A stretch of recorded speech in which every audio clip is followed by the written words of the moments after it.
श्री राम जय जगन्नाथ।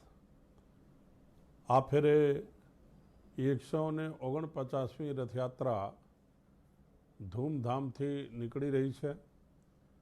અમદાવાદના લોકો અને ખાસ કરીને ગુજરાતના લોકો જ્યારે જ્યારે રથયાત્રા આવે છે ત્યારે એ લોકો મનમાં એવું થતું હોય છે કે જાણે ભગવાન જગન્નાથ પોતે ધરાધામ પર આવીને તમામ ભક્તોને દર્શન આપી રહ્યા છે। જગન્નાથ મંદિરથી રથયાત્રા નીકળીને સરસપુર આવતી હોય છે અને સરસપુરના નાગરિકો લાખો લોકોને જમાડવા માટે તડામાર તૈયારી કરતા હોય છે।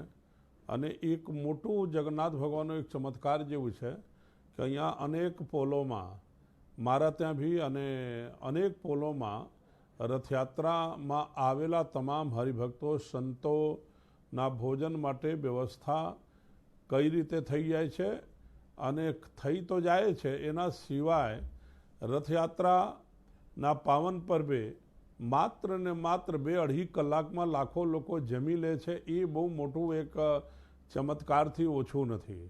સરસપુરના પ્રજા અને સરસપુરના લોકો એટલી બધી તૈયારીઓ કરતા હોય છે કે અહીં આવેલા તમામ હરિભક્તો જાણે ભગવાન સ્વયં પીરસવા આવતા હોય છે।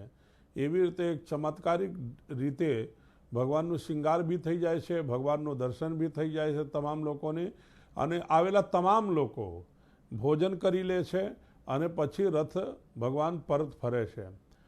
ભગવાન જગન્નાથ જ્યારે નગર ચર્ચા ઉપર નીકળતા હોય છે ત્યારે તમામ લોકો અને ખાસ કરીને અમદાવાદ અને એનાથી પણ વધારે અમારા સરસપુરના લોકોના પરમ સૌભાગ્ય છે કે આ દિવસે ભગવાન પોતે અહીં આવતા હોય છે અને પોતે ભગવાન દર્શન કરવા આપતા હોય છે।